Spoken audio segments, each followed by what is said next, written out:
Hello everyone. इस video में हम सेक्शन फॉर्मूला के बारे में पढ़ेंगे। तो सेक्शन फॉर्मूला क्या है?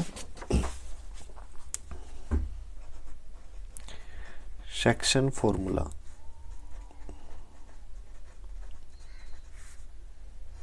इससे पहले हम डिस्टेंस फॉर्मूला पढ़ चुके हैं। डिस्टेंस फॉर्मूला क्या था?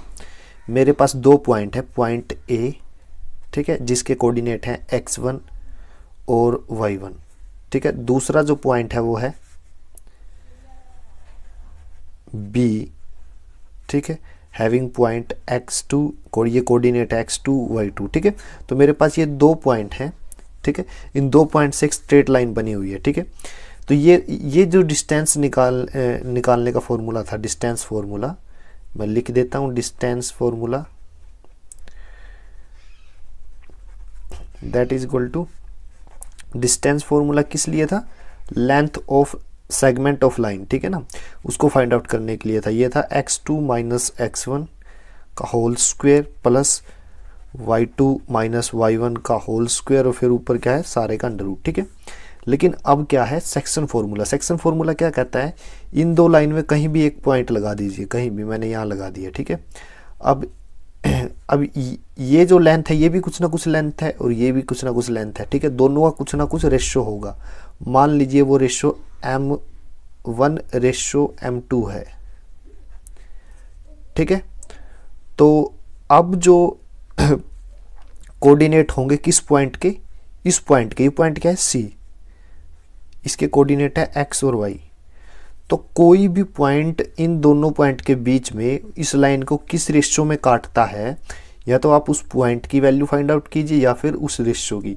ये सेक्शन फॉर्मूले में हम सीखते हैं, ठीक है। तो x की वैल्यू क्या रहेगी? x that is equal to इसकी गुना इनके साथ, m2 की गुना इसके साथ, ठीक है। ये समझने का तरीका है। कैसे समझोगे? m1 की गुना x2 के साथ प्लस m2 की गुना x1 के साथ, और डिनोमिनेटर में क्या है? m1 plus m2। ये तो है x निकालने का फॉर्मूला। ये जो x कोऑर्डिनेट था C पॉइंट का, इसको इस फॉर्मूले से निकालेंगे। और जो y कोऑर्डिनेट है उसको कैसे निकालेंगे? m1 की गुना y2 के साथ प्लस m2 की गुना y1 के साथ। डिनोमिनेटर में क्या है? m1 plus m2।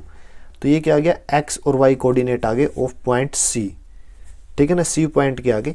तो इससे आप क्या निकाल सकते हो? C पॉइंट के कोऑर्डिनेट, या फिर आपको C के पॉइंट दिए गए हैं, रेशियो दिया गया है, इनमें से किसी एक पॉइंट के कोऑर्डिनेट निकाल सकते हो आप, ठीक है।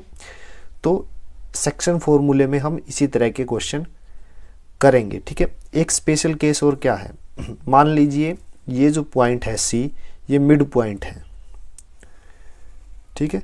तो ये A पॉइंट था, ये B पॉइंट है, ठीक है। तो C क्या है? मिड पॉइंट है। तो m1 और m2 बोथ आर इक्वल, ठीक है ना। अगर मैं कोऑर्डिनेट रख भी दूं x1 y1, और ये क्या है? xy, और इसका x2 y2, ठीक है। तो स्टेटमेंट में यहाँ क्या गिवन है? Point C is mid point of AB का मिड पॉइंट है, ठीक है। तो इट मीन्स m1 इक्वल है m2 के। अगर दोनों इक्वल हैं तो इसका मतलब क्या है? रेशियो क्या है? 1:1, यानी m1 की वैल्यू m2 की वैल्यू दोनों को आप एक मान सकते हो।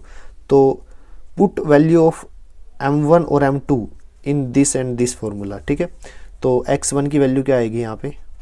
यहाँ पे मैं 1 रख रहा हूँ, यहाँ भी 1 और यहाँ भी 1 और यहाँ भी 1। तो मेरे पास आएगी x2। कैसे? यहाँ पे 1 रखा तो 1 की गुना x2 के साथ x2 ही आएगा, और यहाँ पे मैं 1 रखूँगा तो यहाँ पे क्या आएगा? x1। डिनोमिनेटर में क्या है? m1 प्लस m2, यानी 1 प्लस 1 2। तो x की वैल्यू क्या आ जाएगी? ये फॉर्मूला, ठीक है। और y भी ऐसे ही रहेगा, y2 प्लस y1 बाई 2। तो यानी जब हमें मिड पॉइंट दिया हो, ठीक है, तब ये दो फॉर्मूले लगाने की जरूरत नहीं है, डायरेक्ट ये फॉर्मूला लगाइए। कैसे? अगर ये मिड पॉइंट है तो x2 और x1 को जोड़ के 2 से भाग कर दीजिए, तो आपके पास x आ जाएगा।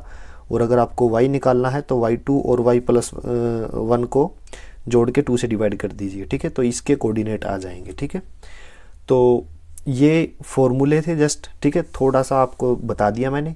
अब इससे नेक्स्ट वीडियो में हम क्या करेंगे, क्वेश्चन करेंगे, एग्जाम्पल करेंगे, ठीक है। तो इस वीडियो में बस इतना ही।